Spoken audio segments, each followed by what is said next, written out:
Buenos días, bienvenidos y bienvenidas como siempre a este su conversatorio horizontal, transparente, permanente, que entablamos cada día por este espacio Periodismo y Sociedad, siempre con el apoyo de nuestro Señor, de Dios. También queremos informarles que estamos transmitiendo desde Santo Domingo, República Dominicana, capital de la República Dominicana, Santo Domingo, aquí donde está la Catedral Primada, donde está un conjunto de elementos que nos identifican como el primer asiento de América, de los españoles, de los europeos, por allá por 1492. Estamos también en Facebook Live, Andrés Matos, en Periodismo y Sociedad TV de YouTube y en Cinevisión de YouTube, una red de cables también en todo el país. Nos retransmite para que este conversatorio pues pueda ser ilustrativo a cada uno de nosotros, con el interés de que conformemos todo un esfuerzo para que construyamos una sociedad mejor, pero para todos. Una sociedad hacia la igualdad, hacia el respeto, a la dignidad humana. Hoy es miércoles 21 de diciembre. ¿No es verdad, Juancito? Estamos a 10 días para finalizar el año 2022. Yo personalmente creo que este ha sido un gran año para los dominicanos. Ha sido un año de superar obstáculos, de superar condiciones, de superar expectativas, de reverdecer esperanzas, de confiar en las autoridades dominicanas que tenemos.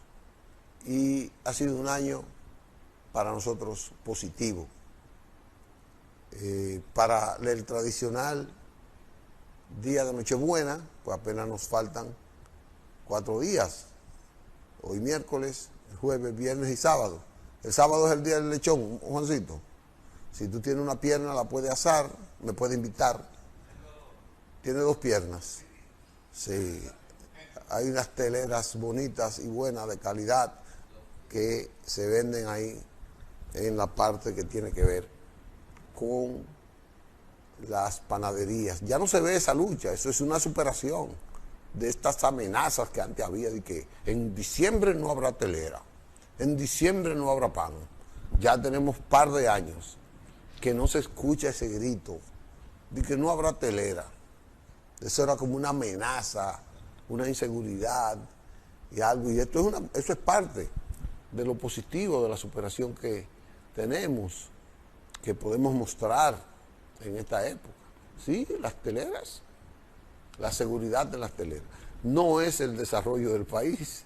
Comer telera quizás no sea parte del desarrollo, mantiene una tradición, pero ese grito permanente de los panaderos, no habrá telera, la aumentaremos. Se acabó la harina y se acabó el chantaje. Dice Juancito que el chantaje, yo simplemente repito algunas cosas positivas que dice Juancito en esa parte. Miren, quiero hacer un programa hoy un poco bastante como medio crítico, porque yo como que no entiendo. Yo tengo muchos años en la política. Todo el mundo sabe que yo soy un tipo de política, pero yo siempre he creído, por eso tengo tantos amigos en todos los partidos, porque yo no soy a mí no me gusta ser un destructor, no me gusta ver las cosas negativas, que todo es negativo, todo. Hay políticos como que no aterrizan y les pasan los tiempos, les pasan los años y como que ellos no avanzan. Algunos logran posiciones y como que no entienden las cosas cómo la gente lo ve. Yo soy un individuo que viene de luchar desde los sectores populares y tengo muchos años en esta capital, sobre todo en los barrios populares. Yo no me voy a venir ahora, yo soy fruto del esfuerzo social, político, de la lucha económica, del esfuerzo del trabajo, de la capacitación, sobre todo del estudio, básicamente. Yo estoy aquí por eso. Y tengo esa tradición. Y hay muchas cosas que yo las he visto cambiar para bien. Yo nunca he estado de acuerdo con muchas cosas que ocurren y que ocurrían. Yo, por allá desde el año 66, 67, he venido viendo cómo los gobiernos, año tras año, Navidad tras Navidad, han venido llevándole la Navidad al pueblo. Hubo gente que hizo programas de que Navidad para el pueblo. Yo recuerdo que en la década, en los 12 años del doctor Balaguer, la Navidad era una espera para miles y miles de personas pobres que iban a la feria ganadera 3 días antes, oigan esto, 3 días antes a hacer fila para ir a coger una fundita que le daba a doña Emma, una fundita y 20 pesos. Se iban 3 días antes, amanecían en fila, la daban por ejemplo el 22, ellos se iban el 19, pero eso era una fila de miles de personas en la feria ganadera, detrás de esa funda, y de ahí venía gente en la feria ganadera, de la Ciénaga, de la Sursa, de Cristo Rey, de los Alcarrizos, de Boca Chica, de Guerra, de todos los sitios de entonces lo que era la capital, a buscar esa funda. Y eso era un martirio para esa gente, un martirio. A veces tenían que llevar a varios niños a hacer filas para ellos tomar una funda, después volver y volver. Después, el doctor Balaguer puso varios puntos, no el doctor Balaguer, doña Emma, porque el doctor Balaguer no creo que estuviera pendiente en eso. Hizo varios puntos y entonces salían los reformistas en la noche a darle tickets a los vecinos, a las personas, sobre todo a los reformistas. Siempre ha sido así. Siempre ha sido así. El que no lo diga es un bandido, es un charlatán. Siempre ha sido así. Los reformistas lo daban a los reformistas primero y después para dibujar le daban 10, 20% a los que no eran reformistas que tenían necesidad. Pero era así. Y díganmelo a mí, que conozco los que eran los encargados de los directorios. Y se lo daban, ellos iban de noche. Al otro día iba un furgón, 2 y 3 furgones, a hacer fila a la gente con ese ticket. El que no tenía ese ticket no cogía el furgón, no cogía la funda. Y cuando se rompía la taza, entonces mucha gente hacía fila, se montaba en el furgón, tiraba cosas para el suelo y todas esas cosas. Eso pasaba en los 12 años del doctor Balaguer. Y yo recuerdo que la fundita fue un símbolo del gobierno del doctor Balaguer en Navidad, igual que los juguetes. En los juguetes los niños tenían que irse una semana antes a la Máximo Gómez, a la casa del doctor Balaguer. Una semana antes. Una bicicleta, una muñeca, ahí a la Máximo Gómez con Pedro Enrique Sureña, con César Nicolás Penso, ahí donde está la anunciatura. Y esa fila llegaba a veces hasta la Secretaría de Educación en ese entonces, que hoy es el Ministerio. Y cuando yo iba por allá, iba lejos. Eso era una realidad. Ya eso no se ve. Eso ha ido avanzando. Yo lo estoy diciendo para que alguna gente entienda cuando vean algunas declaraciones de unos, qué sé yo qué. Después vino el PRD y comenzó a dar saquitos. Las mismas fundas, pero saquitos. Entonces iba a los pueblos, a los barrios, y daba los saquitos. Y es verdad que los PRDistas privilegiaban a los de ellos, igual que lo hacían los balagueritos. Igualito.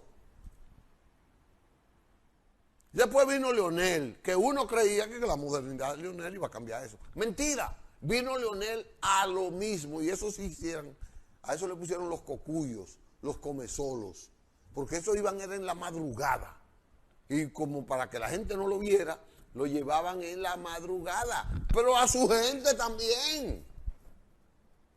Leonel, ese jurisconsulto, ese gran intelectual, su gobierno, yo no estoy diciendo que él, su gobierno hacía un plan social de darle esa funda y esas cajas a la gente. Todavía la está dando. Todavía usted ve a Leonel haciendo eso, que era el presidente del PLD. Ahora mismo en Atomayor lo pusieron a correr como unos locos ahí, porque llevaron menos de las cajas que tenían, que la gente fue a buscar, porque ahí la gente va y se destapa. Después vino Hipólito. Entonces Hipólito, los saquitos que daba el PRD primero, después las cajas que daba Balaguer, porque Balaguer cambió de funda a caja. Cuando vino Leonel, continuó con las cajas. Cuando vino Hipólito, dio las cubetas. Entonces Hipólito daba una cubeta. Pero se daban las cubetas, Hipólito lo democratizó más. Se lo daba a una parte a los PRDistas y la otra parte a las iglesias, a las juntas de vecinos, y todo, como se está haciendo en gran parte. Bueno, Hipólito duró 4 años. Hipólito impuso las cubetas.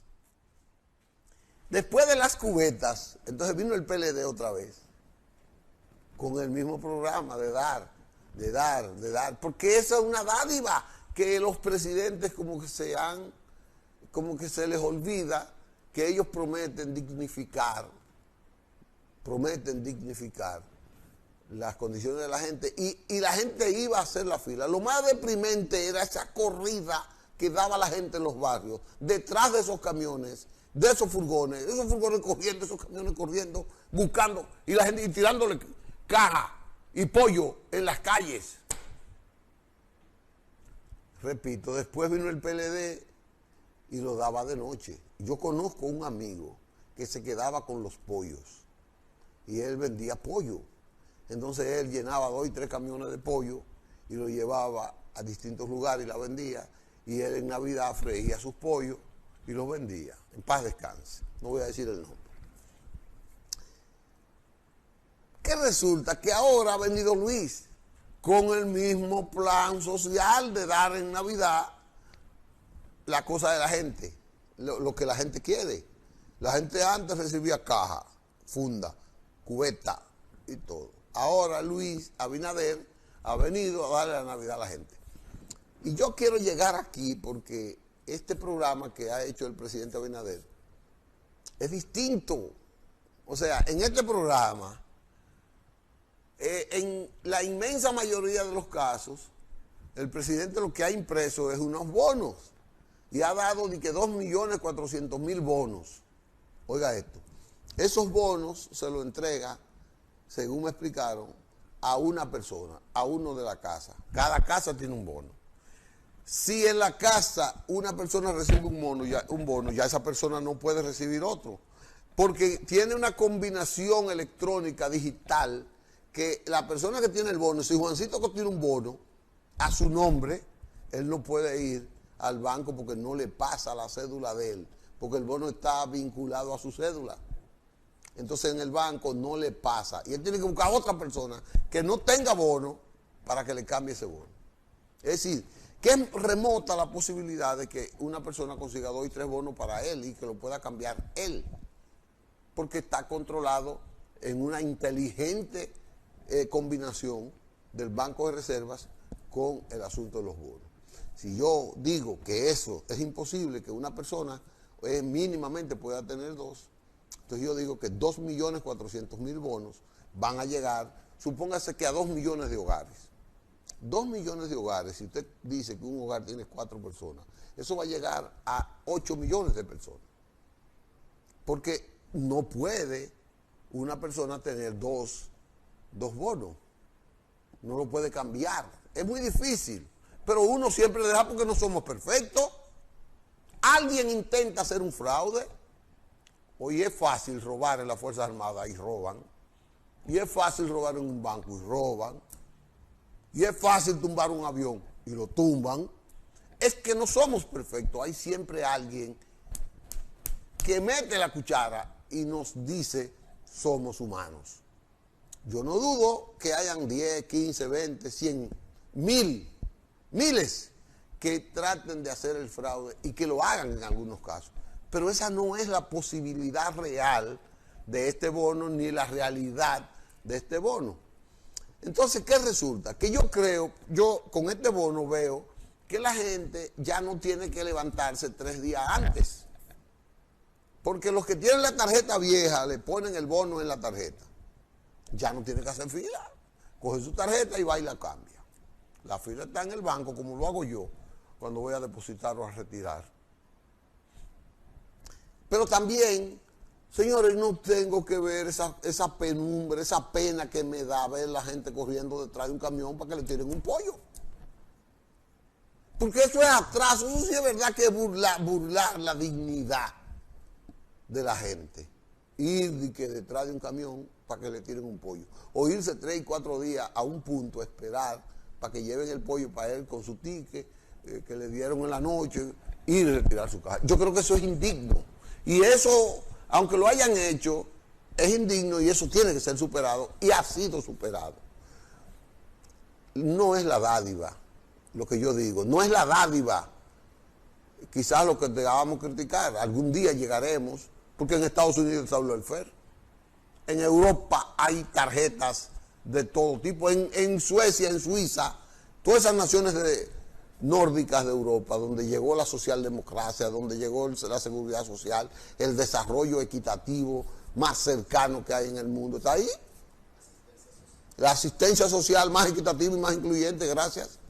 Entonces, eso llegó ahí. Entonces, pero tenemos que luchar hacia eliminar esa dádiva y esa dependencia de las familias, vivir de eso. Pero de ahí a criticar que una tarjeta electrónica que reduce al mínimo el fraude, que una persona no tiene que hacer fila, de ahí a criticar que esa metodología es atrasada, es burlona, con relación a la pena que daba caerle atrás al camión, amanecer 3 días. Yo creo que la tecnología, que el depósito en la tarjeta, que el bono que impide esa vergüenza que nos hacía pasar el país, que nos están haciendo pasar algunos políticos, de que reuniendo en un centro deportivo a 300 gente para dar una caja, y llevan 50 cajas, y hay 250 personas que hasta se hieren detrás de una bendita caja, porque no hay para todos, pero el bono le llega a la gente a su casa y no tiene que hacer esa bendita fila, ni esa bendita vergüenza. Yo hice este largo comentario, porque yo no concibo que un político que sea representante, que esté en el Estado, condene de que es mejor las cajas que la tarjeta. Usted es yo no lo voy a decir para no faltarle respeto, porque usted se está burlando de la gente. Y esto lo digo porque voy a poner un video donde a mí me dio vergüenza escuchar a un político de ese nivel. Me dio vergüenza tener esa vocería.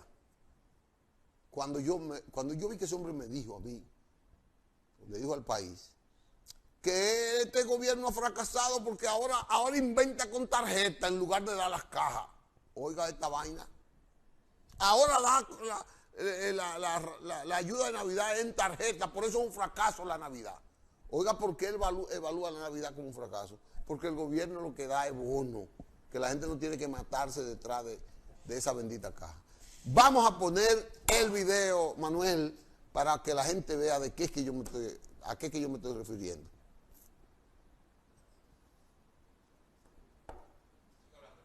Ajá, el video de la frontera, Miguel. Eso, es el que quiero. Tú me avisas, sí, de Cristian Castillo. Cristian Castillo, un periodista acucioso, se fue a Elías Piña y trajo este video. Adelante, Cristian, presta atención.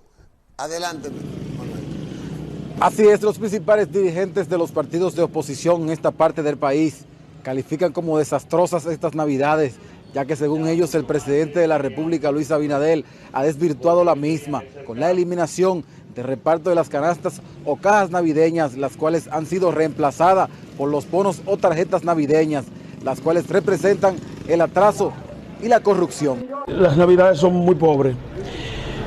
Recurren prácticamente en una estafa con las boletas estas, con las tarjetas de Navidad, donde le pagan una suma multimillonaria al Banco de Reserva para la emisión de la tarjeta, cosa esta que pudiera ir a los sectores más empobrecidos, pero ese es el gobierno de Luis, ese es el PRM. En tanto que la gobernadora por Elías Piña, Milis Joannis Martínez, descalificó las declaraciones del senador Iván Lorenzo, quien es el vocero de la bancada del PLD. Ella dijo que los métodos usados por los gobiernos pasados eran abusivos, donde sometían a los dominicanos a permanecer parados en unas largas filas durante varias horas. Ha eliminado los que son las cajas, es verdad, pero ha reforzado la entrega de bonos. Supérate está haciendo levantamiento, plan social. A las personas que también tienen tarjetas se le va a incluir la cantidad que lleva el bono, también se le va a incluir a las personas que tienen tarjeta. Nuestras cámaras consultaron a algunos ciudadanos en esta zona, los cuales expresaron que tienen la fe de poder recibir un bono navideño. ¿Los bonos te llegaron? No, todavía no ha llegado. Estamos en espera a ver si nos llega. Si aparece yo lo cojo también. Todavía no he tenido la oportunidad de recibir un bono navideño. Al que lo reciba, se lo necesita, que Dios se lo dé de aumento. Esta es toda la información que tenemos desde Comendador, provincia de Elías Piña, Cristian Castillo.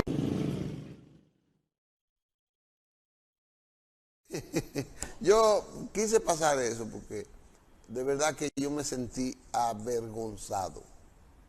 Avergonzado. Es criticar por criticar.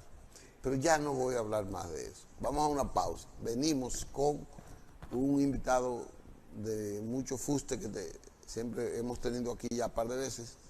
Y vamos a hablar de problemas sociales y de problemas personales, de problemas psicológicos, de la delincuencia y de otros temas. En breve vamos a estar con el licenciado Ángel Bello, psicólogo, y quien nos ha deleitado con su sapiencia a través de enfoques bastante certeros en cuanto a la realidad que vivimos. Venimos en breve con Ángel Bello.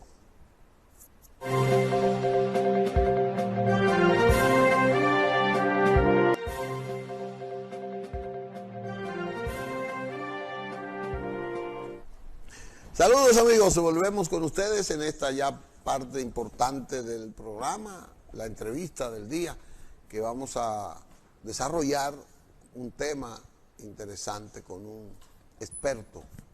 Está con nosotros el licenciado Ángel Bello, psicólogo experto en derechos humanos. Es profesor de varias instituciones superiores de derechos humanos y comentarista. Escribe en periódicos y también, repito, en diferentes medios, hace sus comentarios sobre este tema. Yo le voy a dar la bienvenida, Ángel. Gracias por venir. Gracias a ti por la nueva invitación. Para mí es todo un honor, muy grato. Me siento como en casa. Gracias, gracias. Así que, gracias. Ángel, está de moda en los últimos días por un brote de violencia. Y estaba la policía dando como dos connotaciones. Al principio, el jefe de la policía tenía una visión de que él lo tenían como que no atacara violentamente la delincuencia, siendo la delincuencia un efecto de la violencia. Y querían como cambiar, porque aquí los jefes de la policía que se han destacado más ha sido por la violencia que han ejercido frente a la delincuencia. Pero lo tenían como así. Ahora han ocurrido varios hechos y se ha puesto como en debate el tema de los derechos humanos, de que los delincuentes violan los derechos humanos de sus víctimas, pero que cuando atacan a un delincuente entonces sale alguien de los derechos humanos defendiendo supuestamente a los delincuentes, pero ellos dicen, se defienden en esa parte. ¿Cuál es la opinión del experto en derechos humanos, Ángel Bello, sobre esa discusión, ese tema que está en la palestra? Bien, como diría Jack el Destripador. Vamos por partes. Vamos por parte. Número uno, hablar de violencia en estos momentos, que si hay un brote, que si no hay... Bueno, como diría un programa en un canal hermano, en deporte usted puede hacer y brincar y hacer esto, aquello y malabar y todo esto, pero al final los números son los que mandan. Igual en cualquier campo científico, en cualquier área, los números son los que mandan. Y muchas veces, una vez a un ex ministro de Interior se le criticó mucho. Yo, en honor a la verdad, no lo escuché, no vi la información, pero se ha popularizado el tema de la palabrita percepción, que da miedo. Que eso es percepción, que me atracaron. Tranquilo, que eso es percepción. Y se ha hecho una broma de esto. No escuché en aquella ocasión, ni siquiera sé de cuál ministro fue que se trató. Pero yo me he dicho siempre, cónchale, pero si realmente aquella figura, aquel ministro dijo que la delincuencia es una percepción, no sé, como que es sumamente desafortunado el hecho de que haya sido una afirmación como tan simplista, sí. Lo que yo entiendo, defendiéndolo un poco, porque eso se le ha pegado a todos los ministros sucesivos. Son políticos los ministros. La palabrita percepción. Entonces, yo un poco defendiendo, yo digo que lo que realmente él quiso decir o dijo fue que el aumento, el incremento de la delincuencia es un tema de percepción en aquel momento, en cualquiera. Eso sí es posible. Porque a nivel del comportamiento humano puede ocurrir que la interpretación de los hechos, que los significados que tú le das a los hechos no necesariamente se corresponden con el hecho objetivo. Tú sientes, tú piensas, esa sensación, por ejemplo, de inseguridad, puede que esté por encima de lo que realmente esté ocurriendo. Y déjame decirte, sí, ya como experto, como comunicador, la percepción se crea en función también de una política comunicacional, por supuesto, y de una estrategia. Las la estrategias, percepción es una acción estratégica, pero que se utilice en muchos campos, no solamente en temas de seguridad ciudadana, no porque hasta en el mercadeo, hasta en un producto, en el mercadeo de productos y servicios comunes y corrientes, pues eso ocurre. La idea es influir en la percepción, ciertamente. Y pues yo traigo esto a colación porque ¿qué dicen los números? Y me voy a apoyar en el último informe, en el más reciente informe de Inside Crime. Inside Crime es una institución con sede en Washington que se dedica a hacer este tipo de estudios a nivel de la región. ¿Qué dice? Y dice que no, número uno, que los homicidios, me voy a referir al caso específico de los homicidios, pues no han incrementado significativamente, no ha habido un incremento. De hecho, nosotros estamos en estos momentos en un 10.3 homicidios por cada 100.000 habitantes. Sí. Eso está muy por debajo de los demás países en la región, de muchos países en la región. O sea, nosotros, en orden de el de mayor tasa de homicidio hacia abajo, nosotros ocupamos como el número 15, el 16. Entonces, número uno, ¿en la región? En la región. Por detrás de Colombia, de El Salvador todavía, aunque El Salvador se ha reducido muchísimo por aquello del buquelismo, ¿no? Por encima, detrás de México, detrás de Haití, de Jamaica, etcétera, etcétera, etcétera. Pero estamos más por debajo como estábamos antes o estamos... Se ha reducido de alguna manera. Claro, esto no debe sencillamente, pues, tranquilizarnos, porque aquello de que mal de muchos, consuelo de tontos, yo no creo que sea la actitud. Ahora bien, la sensación de que ahora hay más homicidios, más muertes que en épocas anteriores, es posible que sea justamente eso, percepción. Es posible, por lo menos los numeritos es lo que están diciendo. O sea, ha habido como una difusión entonces, ha habido como una percepción dirigida. ¿Tú crees que yo pienso que por detrás han utilizado los medios?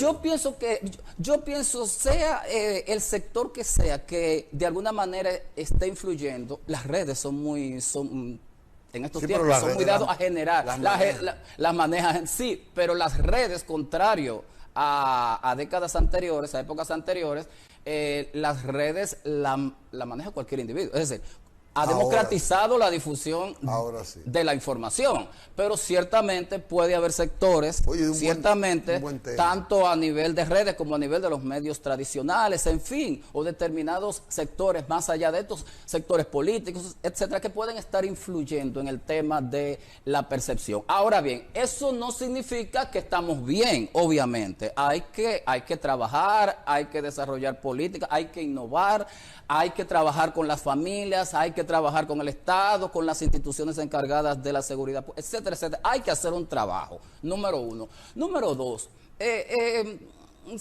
ciertamente, pues todos estamos enterados de cómo de alguna manera en determinados sectores o determinadas áreas, sí, la violencia, el tema de la violencia, el tema de los atracos, los asaltos, los mismos homicidios, pues han tenido algún nivel de brote, porque esa sería la palabra, más que una epidemia, más que un incremento de las estadísticas, de los casos, estoy hablando de un incremento significativo, pues entonces podríamos tal vez estar hablando de brotes. Y a propósito de eso, el Estado, a través de sus organismos de seguridad, pues ha estado enfrentando eso, ha estado pues enfocándose en estrategias que puedan disminuir de alguna manera y que puedan generar en la población también una percepción favorable, porque permíteme que te diga que por ser percepción no significa que no sea importante, porque el mismo miedo, yo puedo enterarme a través de esas informaciones, estadísticas que ha bajado la criminalidad y todo esto, pero si tengo la sensación, la percepción, ese miedo, pues eso se va a convertir, va a generar un círculo vicioso. Y quizás no haya aumentado, pero tampoco es porque haya disminuido, podría ser, no estoy diciendo que eso es, pero ¿qué pasa? Que usted ha mencionado un tema interesante, los medios de comunicación, y si entre los medios, la instantaneidad de las redes, es decir, ahora el quinto poder, ahora las redes son un poder y las redes te pueden transmitir un crimen simultáneamente de las 31 provincias, que siempre ha ocurrido, pero ahora hay alguien que la sube a las redes. Antes, como las redes no existían, para yo enterarme de un crimen que pasaba en Montecristi, tenía que esperar que el corresponsal mandara eso 3 días después. El acceso de la información. Porque no teníamos acceso a la información. No teníamos ese acceso. Yo antes me enteraba pongo un ejemplo. Cuando yo era joven, muchachito, aquí había un programa que se llamaba El Suceso de Hoy, que lo dirigía Rodriguito, Manuel Antonio Rodriguito, creo que se llamaba. Entonces Rodriguito te hacía una recopilación y te hacía media hora o 1 hora de ese programa, pero Rodriguito te traía un accidente que ocurrió en Samaná hace 5 días y yo me enteraba ese día, y era a veces un pleito entre marido y mujer y él hacía un drama de eso porque él lo escribía.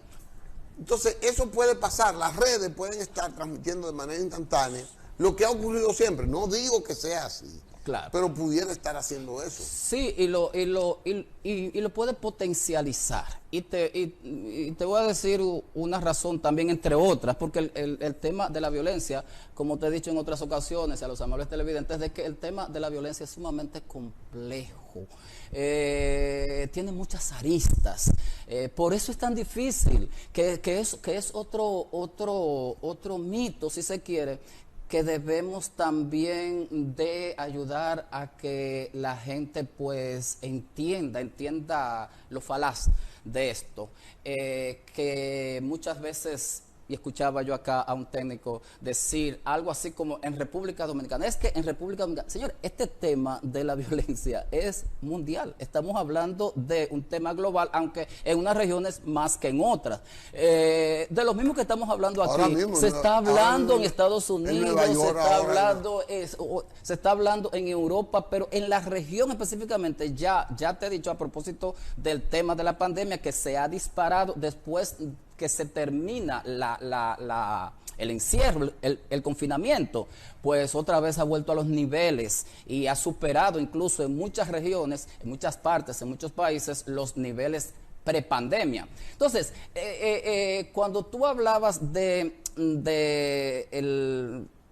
el comunicador que hablaba de un caso que había ocurrido 5 días antes, etcétera, bueno, y uno se entera. Igual te puedo decir en otros contextos. Por ejemplo, el hecho de que el bullying, el famoso bullying, que es violencia escolar. Por ejemplo, yo cuando era niño me enteraba de lo que hacíamos en la escuela, de lo que se hacía en la escuela, en el curso, pero no me enteraba de lo que ocurría en Santiago, de lo que ocurría en Venezuela, de lo que ocurría en Chile, en Europa, en España. No me enteraba, ¿por qué? Por el desarrollo, digamos que pobre que tenía todavía los medios de comunicación. Pero hoy yo me entero al mismo tiempo de que, no, pero en todas partes está ocurriendo. Como bien tú dices, no significa que no se haya incrementado, por supuesto, porque ha habido factores de riesgo, ha habido factores que predisponen a eso. Claro que sí, en otro programa podríamos hablar de eso. Ahora bien, este bombardeo que tenemos y esta sobreinformación, pues entonces hace que la percepción de peligrosidad, la percepción de inseguridad, de vulnerabilidad, pues se incremente. Y el tema de las fake news. Porque no es solamente que yo me entere, es que me están enviando, óyeme, ya ni en videos se puede creer. Óigame, yo veo un video de Licho que me envía un video y yo voy a dudar, yo voy a buscar gente que ese es Licho realmente que está haciendo eso, sí, porque ya me dibuja. Ay, no. Antes era solamente el Photoshop con la cara y las imágenes, y antes era solamente con las imágenes propiamente. Ahora con los videos, los videos. Sí. O sea, entonces, todo eso hace que se genere este tipo de percepción. Vamos a una pausa. Me ha ilustrado bastante en este segmento. Vamos a una pausa para que sigamos con el tema desde otro punto de vista, el problema de los derechos humanos y las negociaciones que tenemos que hacer. Seguimos con Ángel Bello, experto, psicólogo, experto en derechos humanos, dominicano también, que conoce del tema. Nos vemos en breve.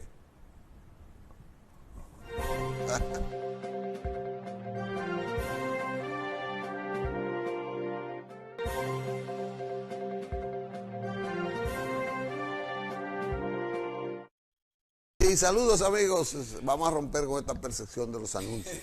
Mire, señor Ángel Bello, vamos a hablar de los derechos humanos, esta lucha. ¿Cuál es su opinión de que la policía viola los derechos humanos? Y que los derechos humanos nada más defienden los derechos humanos de los delincuentes. ¿Qué hay de cierto, qué no hay de cierto en eso? Mira, con este tema de derechos humanos como con otros... Porque son humanos todos. Son humanos. Los policías son humanos, los delincuentes son humanos. Todos son humanos, hay que defender todos los derechos humanos. Con este tema, y yo lo lamento, hay mucha desinformación también, y mucha desinformación interesada por parte de muchos sectores. Déjame ver cómo yo te sintetizo en un par de minutos qué es esto de los derechos humanos, de dónde sale eso, con qué se come eso. Los derechos humanos, de hecho hay mucha controversia históricamente hablando, pero los derechos humanos como tal, como concepto, es un concepto más bien humanista, filosófico, más que jurídico, en principio, derechos humanos, porque se entiende que todos los humanos, el hecho de usted nacer, ya usted tiene derechos inherentes, derechos que no lo otorga el gobierno, un gobierno, el Estado, un político, tu papá, tu mamá, nadie te da derechos, son derechos naturales que el Estado lo que hace es que reconocértelos, no dártelos. Y protegerte. Por eso cuando tú hablabas, me identifiqué mucho con el comentario de las tarjetas, porque con esos métodos anteriores, pues la percepción que se genera es en la ciudadanía de que el político te está dando algo porque él quiere, tú tienes que hacer esfuerzo, tú tienes que venir, porque yo te lo estoy dando. Y hablabas de la dignidad. La gente tiene derechos humanos porque tiene dignidad y ese es el valor que la gente... Y tú tienes que respetármela. Entonces, si tú me vas a asistir, que sería la palabra más que ayudar, pues entonces tú debes darme eso con dignidad.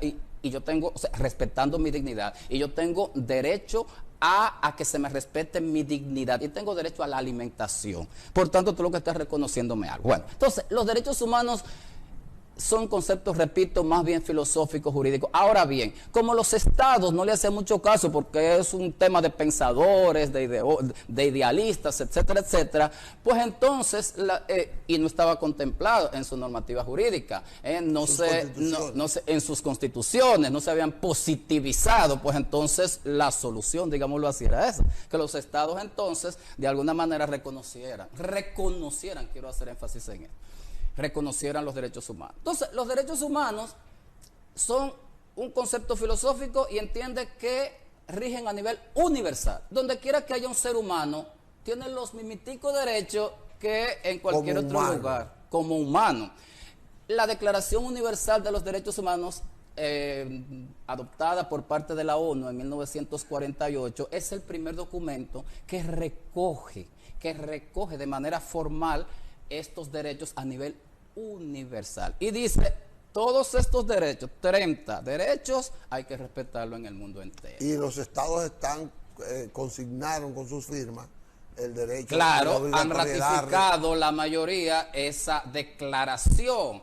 La ONU pensó que eso iba pues a mejorar mucho el respeto de los derechos humanos a propósito de que se hizo justamente finalizando la Segunda Guerra Mundial, y pues finalmente vio que no tuvo ese gran impacto, y entonces pasó más bien, porque no era jurídicamente vinculante, pues pasó más bien a firmar convenios, pactos que como que atan más, un poco más bilaterales, más vinculantes, como que obligan más a los estados. Y ahí viene entonces el Pacto por los Derechos del Niño, de la Mujer, de los discapacitados, etcétera, etcétera, etcétera, desde 1966 hacia acá.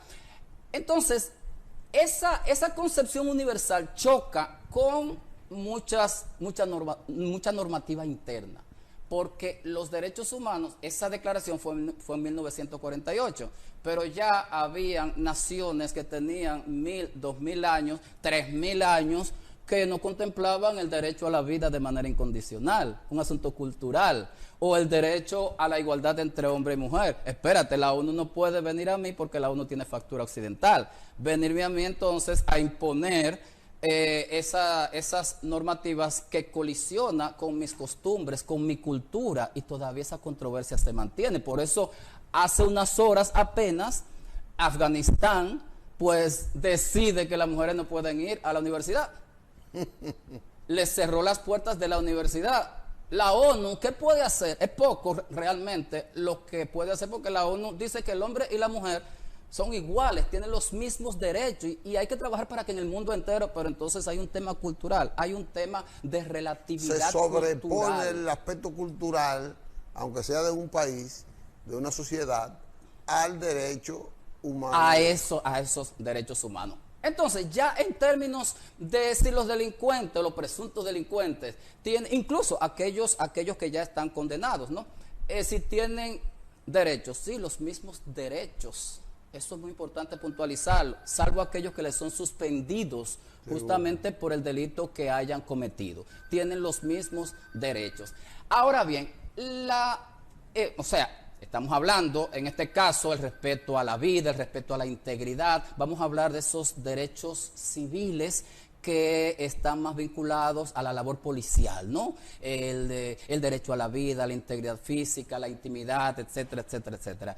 Claro que sí. Ahora, independientemente de los objetivos que tenga cualquier institución de seguridad para garantizar justamente la seguridad a los ciudadanos, debe garantizar esos derechos. La población muchas veces pues le pide, demanda de los estados, lo que está pasando en El Salvador.